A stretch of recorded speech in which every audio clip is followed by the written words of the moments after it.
논어의 양화편이라는 곳에 제 3장에 이런 말이 있습니다. 어느 날 제 제자가 공자에게 이렇게 물어봤다 그래요. 세상 중에서 변하지 않는 사람이 있습니까? 이게 세상에서 변하지 않는 사람이 있습니까? 그랬더니 자왈 공자가 말하기를 유상지어 하우불이라고 이렇게 말하는 거죠. 이 뜻은 뭐냐면 오직 가장 지혜로운 사람과 가장 어리석은 사람만이 자신의 생각을 다른 데로 옮기지 않는다라는 뜻입니다. 좀 더 얘기하면 자신이 가장 지혜롭다고 하는 사람 있잖아요. 그런 사람도 사실 자기 마음을 잘 변하지 않습니다. 상대방의 이야기를 듣지 않아요. 왜냐하면 내가 제일 지혜로우니까. 그리고 또 가장 어리석은 사람이 남의 말을 듣지 않는다는 거예요. 그래서 마음이 변하지 않는다는 거죠. 어떤 얘기도 듣지 않고 어떤 충고도 듣지 않는 사람이 가장 어리석은 사람.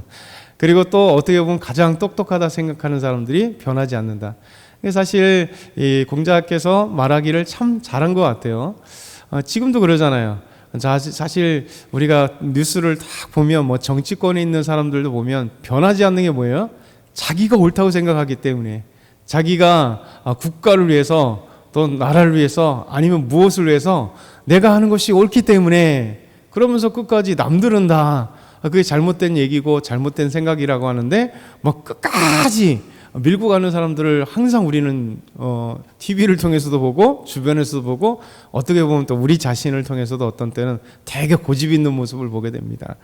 사람이 이렇게 변한다는 건 쉬운 건 아닌 것 같아요. 어제도 동일한 얘기지만 사람은 쉽게 변하지 않는다. 그리고 남의 얘기를 쉽게 듣지 않는다. 그러니까 귀가 얇아서 솔깃솔깃해서 사기를 잘 당하거나 아니면 그냥 요랬다 저랬다 이런 얘기가 아니라 아닌 거에 대해서 빨리 수용할 줄 모른다는 거죠. 그렇죠? 그래서 이 사람들은 자기 확신이 강한 사람들만 이게 고집을 꺾지 않아요. 사실 우리가 결혼 생활에도 부부 사이에도 그렇잖아요. 작은 건데 안 꺾어요. 그렇죠? 작은 습관 안 꺾잖아요. 그래서 작은 것 때문에 이거 별거 아닌 것 때문에 항상 싸우는 게 문제가 그런 거잖아요. 예전에 요즘 여러분은 안 그러겠지만 예전에 많은 사람들이 이야기하는 게 그런 거잖아요. 요즘에는 다들 잘하지만 젊은 사람들도 빨래통에 꼭 빨래통 밑에다가 꼭 양말을 벗어 놓는다든가, 양말을 꼭 거꾸로 벗어 갖고 놓는다든가, 옷을 꼭 뒤집어서 이렇게 놓고 있다든가. 저희 아이들도 보면 항상 이제 빨래통에 집어넣으려고 하면 꼭 이렇게 옷을 뒤집어서 벗긴 편하잖아요. 이렇게 벗으니까. 그래서 꼭 벗어서 꼭 한 번씩 다시 뒤집어야 되는 이런 상황들이 있는데, 자기 습관이나 자기 생각들 이게 변하지 않아요. 이 바로가 항상 우리가 지금 출애굽기 10가지 재앙을 쭉 보고 있는데 바로가 이런 거죠. 바로는 자기가 신이고 저 신의 신, 저 태양신, 저 호루스의 또 현현이라고 생각하는 자이기 때문에 자기는 태양신이요 또 매의 신, 이 호루스의 신의 현현이요 그리고 애굽의 통치자의 왕 같은 자, 저 왕이면서 신 같은 자가 이 바로이기 때문에 사실 그 누구도 바로의 고집을 꺾을 수 있는 사람 아무도 없습니다. 신하들도 꺾을 수 없는 거죠. 그러니까 천성이 태어나면서 왕자로 태어나서 그 왕으로 길러진 사람들이니 거의 얼마나 자기 생각이 옳고 당연한 거라 생각하겠어요. 그래서 아무리 하나님 말씀을 전해도 그리고 재앙이 찾아와도 지금 7째 재앙까지 찾아왔음에도 불구하고 그가 흔들리지 않고 또 꺾었다가 다시 갈 때처럼 싹 제 본성으로 돌아오는, 오늘 말씀도 그런 이야기입니다. 꺾는 것 같지만 다시 본성으로 돌아와서 결국 그러나 이제 큰 측면에선 하나님의 그 웅장하신 계획과 그 생각대로 이뤄가는 그 내용들을 우리에게 보여주고 있습니다. 어제 잠깐 더 읽었었던 말씀이지만 우리 첫 번째 애굽의 우박이 내리고 고센 땅에는 없었던 하나님의 놀란 그 구별하심, 그 은혜가 25절과 26절 있습니다. 같이 한번 읽어볼까요? 우박이 애굽 온 땅에서 사람과 짐승을 막론하고 밭에 있는 모든 것을 쳤으며 우박이 또 밭의 모든 채소를 치고 들의 모든 나무를 꺾었을 때 이스라엘 자손들이 있는 그곳 고센 땅에는 우박이 없었더라. 이 우박, 그냥 우레소리가 나고 그냥 불덩어리가 함께하며 막 엄청나게 떨어졌던, 그래서 애굽 온 땅에 이 엄청난 우박으로 인해서 엄청난 피해가 있었던 겁니다. 근데 어찌됐든 간에 하나님의 말씀을 두려워해서 들에서 피했던 사람들, 그리고 가축들을 피하게 된 애굽 사람들은 그 우박의 피해에서 피해를 보지 않는, 구원을 얻는 놀라운 은혜를 경험한 것이죠. 그러니까 지금도 마찬가지 아니겠어요? 하나님의 말씀에 순종하는 자들은 귀하게 하나님이 믿든 안 믿든 그래도 은혜를 베푸세요. 믿는 사람들은 오직하겠어요. 근데 이스라엘 백성들에게 하나님 구별하시는 이 놀라운 은혜들을 이제 계속해서 이제 네 번째 재앙부터 지금까지 하나님은 고센 땅에 있는 이스라엘 백성들에게는 그 어떤 재앙도 내리지 않으세요. 우박도 마찬가지입니다. 만약에 고센 땅에 우박을 내렸다면 아마 이스라엘 백성들은 뭐 삶의 터전이 다 아마 끝이었을 것 같습니다. 왜냐하면 이스라엘이 그 족속들이 더 피해를 많이 봐요.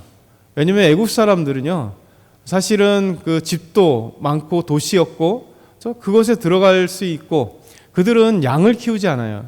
그러니까 이집트는 원래 양을 안 키웁니다. 왜냐하면 이집트 사람들은 양 키우는 것을 이제 가증히 여겨서, 그러니까 저 천인들만 키우는 것이지 우리는 안 키운다.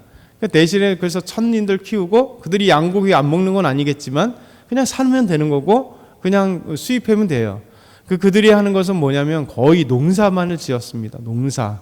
과거에는 농사가 되게 중요했기 때문에 이집트나 그 주변에 농사를 마음껏 지을 수 있는 땅이 없어요. 비가 거의 안 오기 때문에. 근데 이집트는 나일강 때문에, 나일강이 1년에 한 번 특별히 범람하거든요. 9월 달부터 11월 정도까지 나일강이 이렇게 범람하면, 그 범람하고 난 뒤에 11월부터 쭉 줄면 이제 11월 때 씨를 뿌리면 보리하고 밀이 그때부터 자라기 시작해서 우리 태양력으로 하면 3월이나 4월 정도에 이제 추수, 5월 정도까지 추수하는 거예요. 그게 해년마다 9월부터 11월 정도, 10월 정도까지가 이제 그 홍수 범람 시기예요. 항상 해년마다 나일강이 범람해서 그건 무엇이 아주 그냥 주변에는 아주 귀한, 그러니까 퇴비가 필요 없는 거예요. 그래서 그러니까 이집트는요, 나일강이 축복의 강이라고 그들을 얘기한 거예요. 그래서 이 나일강이 선물인 거예요. 나일강에서 항상 물을 먹을 수 있죠. 나일강에서 고기도 잡을 수 있죠. 나일강이 범람해서 뭐 힘들지 않게 퇴비가 필요 없이 씨만 뿌리면 또 비가 안 오고 막 그러니까 그 다음에 홍수가 없거든요. 그러니까 비도 없고 충족 좋은 토양에 물도 가득하고 그러니까 잘 자라는 거예요. 그러니까 그들에게 있어서는 이 밀과 보리나 이런 여러 가지 채소들, 이런 농사를 지을 때 주변 땅에 없는, 주변 나라에 없는 그런 뭐 풍작들이 항상 있기 때문에 그들은 양을 칠 필요가 없습니다. 그렇죠? 그리고 양 칠 곳도 없어요. 그러니까 항상 그들은 넘치는 사람들이기 때문에 근데 이스라엘 사람들은 아브라함의 후손 야곱과 그 가족들이 이제 고센 땅에 와서 양을 치는 거예요. 고센 땅은 나일 삼각주기 때문에 풀이 많기 때문에 농사 짓는 이집트 사람들에게는 필요 없는 땅. 그러나 하나님께서 요셉을 통해서 그 형제들과 아버지에게 요 고센 땅을 달라고 해라. 그래서 이집트 사람들, 애굽 사람들은 양 치는 것을, 이 가축을 치는 걸 가증히 여기기 때문에 이렇게 풀이 많고 물이 많은 그 고센 땅에는, 나일 삼각주에는 그냥 언제든지 우리에게는 좋은 땅, 양을 많이 키울 수 있는 땅.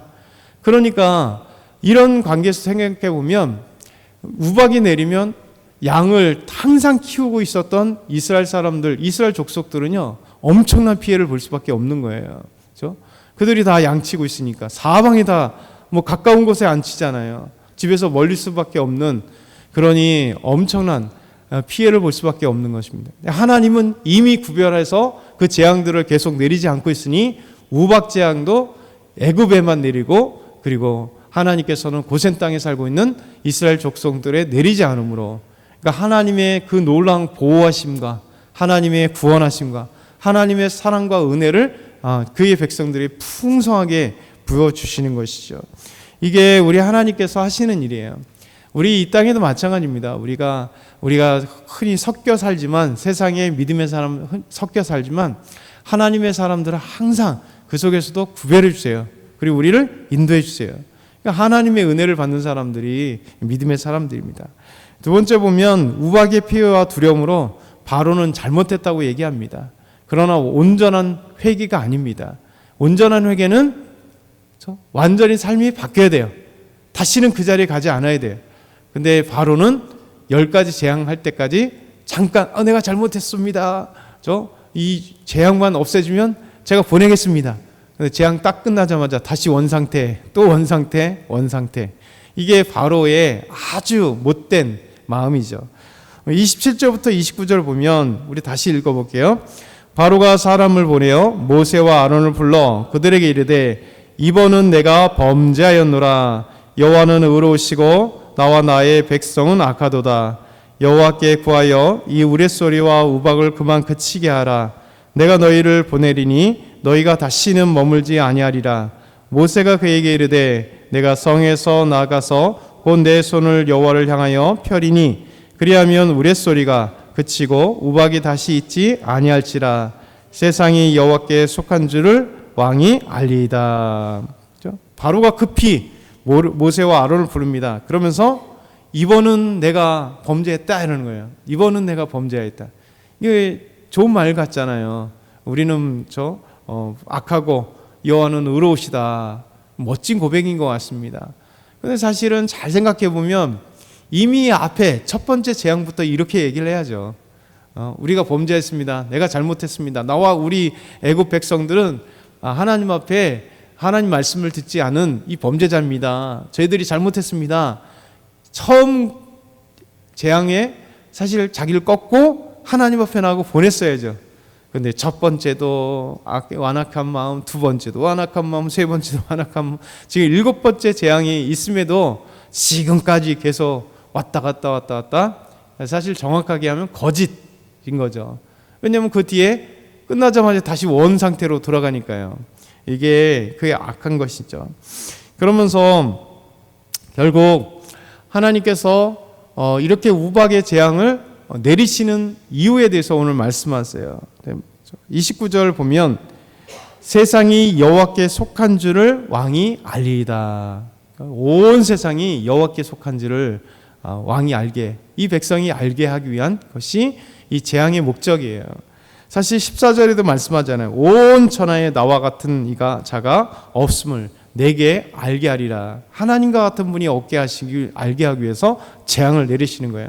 그래서 완전하게 꺾는 거죠. 자기들이 섬기는 신은 가짜, 하나님만이 진짜, 여호와 하나님만이 진짜 하나님인 것을 알게 하시는 거죠.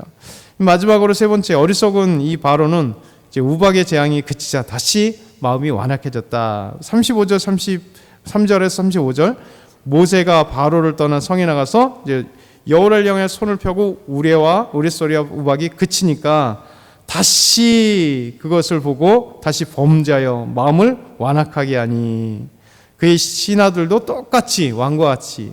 그래서 바로의 마음이 완악하여 이스라엘 자손을 내보내지 않았는데 다시 원상태로 돌아왔는데 여호와의 말씀하신과 같았더라 이렇게 말씀하세요.